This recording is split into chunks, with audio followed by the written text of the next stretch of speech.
Welcome to my channel. Subscribe and enjoy my new stories every day. It was a Thursday like any other, except I left work early. A surprise bouquet of flowers in my hand, I imagined Lisa's smile, the same bright, loving smile that had enchanted me since high school. We were each other's first and only love, or so I had believed. The driveway was empty, Lisa's car was missing. Strange for her to be out at this hour without telling me. Pushing away a flicker of annoyance, I unlocked the front door. The house was quiet, too quiet.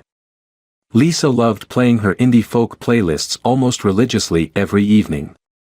But today, the silence was heavy, suffocating. I shrugged off my jacket, the flowers momentarily forgotten on the hallway table, and called out, "Lisa." No answer. A tinge of unease crept up my spine as I moved towards the living room, then upstairs, drawn by an inexplicable pull. The bedroom door was ajar. Laughter echoed from within, a sound so foreign yet chillingly familiar. My heart hammered against my ribs as I pushed the door open. The scene before me was a grotesque tableau. There, in the tangled sheets of our bed, was Lisa, her skin flushed with a fervor she had never shown me. And with her, bound and blindfolded, was my best friend, Rob, half-naked, vulnerable, yet clearly complicit in the act that shattered my world. I stood frozen, the blood in my veins turning to ice. Lisa's eyes met mine, wide with shock and something darker, perhaps guilt. "James, this isn't. Save it," I hissed, my voice a venomous whisper. I didn't recognize the cold, detached person speaking with my voice. I saw Rob's shoulders tense, his blindfolded face turning towards me as he realized the gravity of the betrayal. "James, buddy, I can explain," Rob stammered, struggling against his bindings in a pathetic attempt to cover himself. I felt like I was watching the scene from outside my body. "Explain? There's nothing to explain."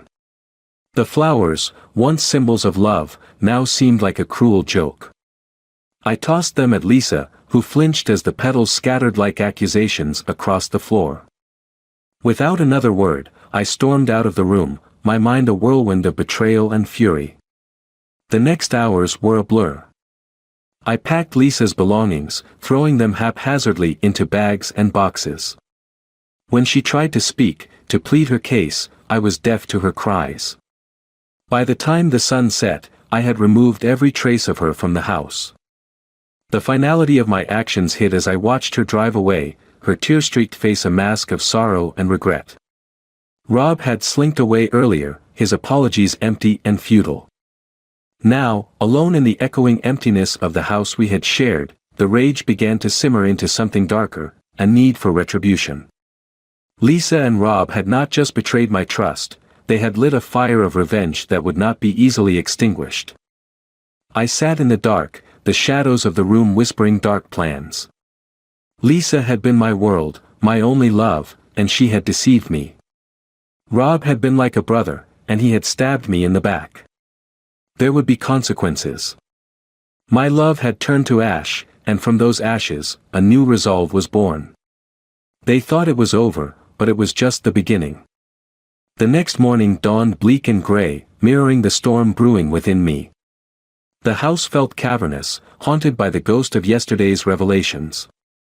I was alone, but solitude was my ally, giving space to craft my plan. I started by calling Rob. He picked up on the third ring, his voice cautious. "James, meet me at the Old Oak," I cut in, my tone brooking no argument. "1 hour. Don't make me come looking for you." The Old Oak was our spot, a secluded pub on the outskirts of town where we'd celebrated milestones and nursed defeats. Today, it would witness the blueprint of retribution. I arrived first, nursing a bitter black coffee as the rain began to patter against the window. Rob slid into the booth across from me, his usual confidence replaced by a nervous twitch in his jaw. "James, I am so sorry, man. It was stupid, I don't know how."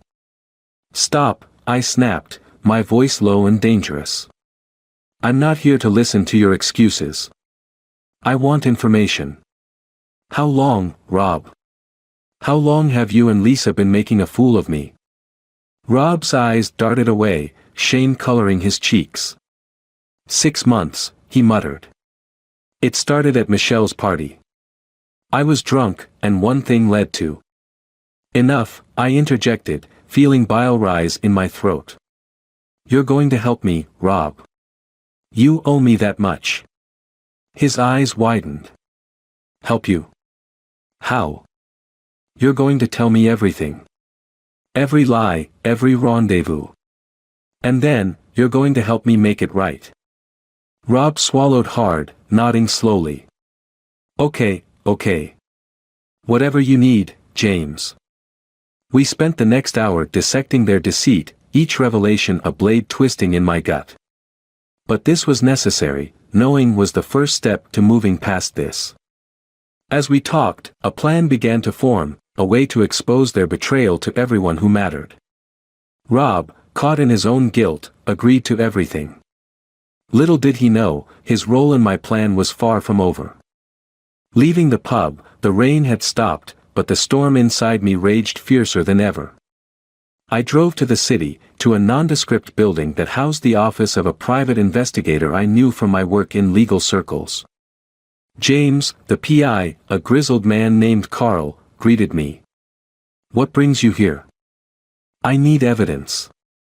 Photos, messages, everything you can find about my wife's affair.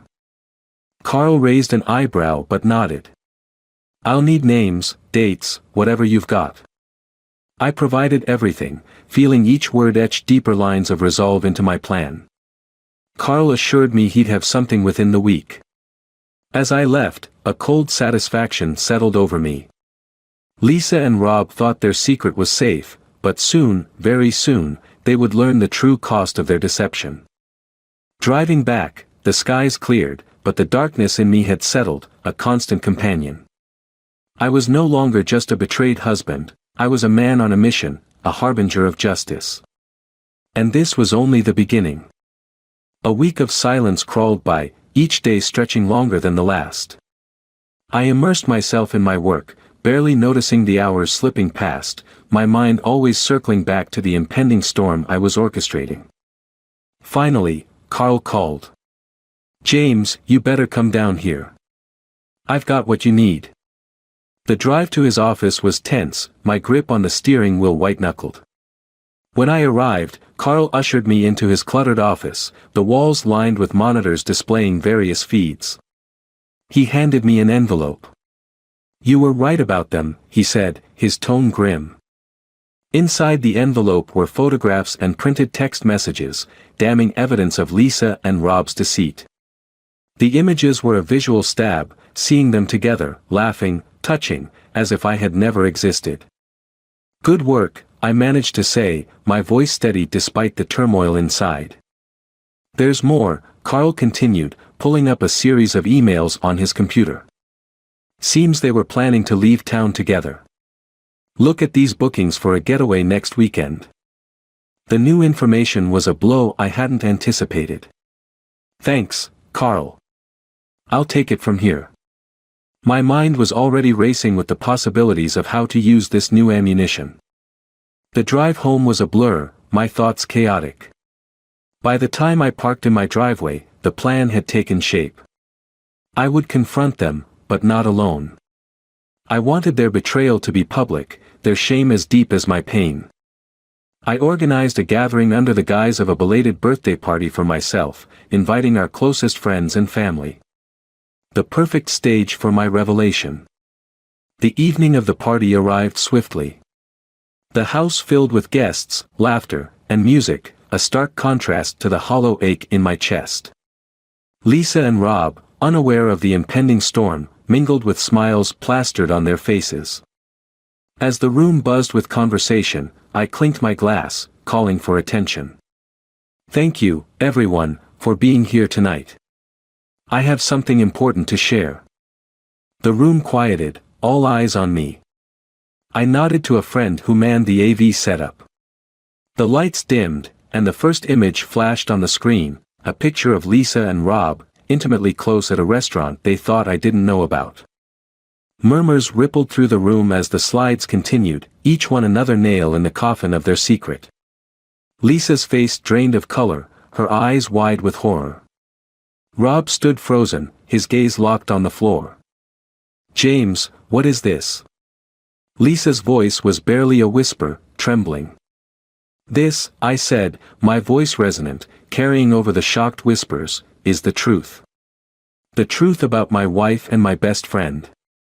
The confrontation was brutal, the air thick with betrayal and anger. Lisa tried to explain, tears streaming down her face, but her words fell on deaf ears. Rob tried to leave, but the crowd's cold stares held him in place. As the final slide darkened, I turned to them. "I wanted you to see the truth with your own eyes. Consider this my goodbye." My statement was met with a heavy silence, the gravity of the situation settling in. Lisa reached out to me, but I stepped back, my decision irrevocable. "It's over, Lisa. It's all over." The party ended abruptly, the guests dispersing with a mix of shock and pity. Rob and Lisa left together, their futures uncertain but irrevocably altered. As the door closed behind them, a sense of somber satisfaction settled over me. The retribution was complete, but the victory was hollow. I was free from the lies, yet the cost of this freedom was a heart forever wary of trust. The days following the revelation party were cloaked in a heavy, brooding silence. I had exposed Lisa and Rob's betrayal, watched them leave my home with their heads bowed under the weight of public shame. Yet, the fury within me remained unquenched, simmering like a storm on the horizon. I spent the following week planning, moving through the motions of my daily life while my mind crafted a darker revenge. If the humiliation of exposure was the spark, what followed would be the firestorm. Late one evening, as the autumn wind howled against the windows, I made my move. Armed with the knowledge of their planned getaway, still scheduled despite the fallout, I decided to intercept them. They thought they could escape, start anew, but I would shatter that illusion. Driving through the night, I reached the remote cabin they had booked. The isolation was perfect, no prying eyes, no unwanted witnesses. I parked out of sight and approached, cloaked by the darkness. The light inside the cabin flickered, casting long shadows on the ground. Peering through the window, I saw them, their backs to me, a bottle of wine on the table, a celebration, perhaps, of a future they believed they still had. The sight ignited a fire within me. Slipping through the unlocked door, I moved silently, unseen. I had come prepared, my actions planned with cold precision. In my coat, the weight of the tranquilizer gun was reassuring. As I stepped into the light, they turned, startled. Lisa gasped, "James. What are you?" Before she could finish, I raised the gun and fired. The dart hit Rob squarely in the chest, he stumbled, then fell to the floor, unconscious within seconds. Lisa screamed, backing away. "James, please, why are you doing this?" Her voice trembled with fear. "This is the end, Lisa," I said, my voice cold, devoid of the love that once lived there. "You two never deserved a fresh start." Pulling out a set of handcuffs, I approached her, her eyes wide with terror. "You're going to watch him suffer," I said, cuffing her to the sturdy dining table. I then turned to Rob, dragging him outside to the cold. When Rob awoke, he found himself tied to a tree, shivering in the biting wind. I stood before him, the embodiment of his betrayal returned as a specter of vengeance. "James, please, I'm sorry." Rob pleaded, his voice cracking. "Sorry won't bring back what I lost," I replied, stepping back into the shadows where I had prepared my next move, a slow, torturous game of psychological fear. Over the next hour, I taunted him with the sounds of approaching predators, recordings that filled the night air, each cry more terrifying than the last. Back inside, Lisa sobbed, begging for forgiveness, for us to go back to how things were. But there was no turning back. As dawn approached, I released her from her bonds. "Leave," I ordered. "Go, And never come back. You're nothing to me now. Shaking, Lisa fled into the early morning light, her figure disappearing down the desolate road. I cut Rob loose, his body trembling from fear and cold. Your turn. Go before I change my mind about letting you live. Watching Rob stagger away, I felt no satisfaction, only a hollow victory. I had avenged the betrayal, but at what cost? I was left with nothing but echoes of my own ruthlessness, a reminder of the depths I had sunk to in my quest for retribution. As I drove away from the cabin, the first rays of sunrise bleeding across the sky, I knew this chapter of my life was closed forever.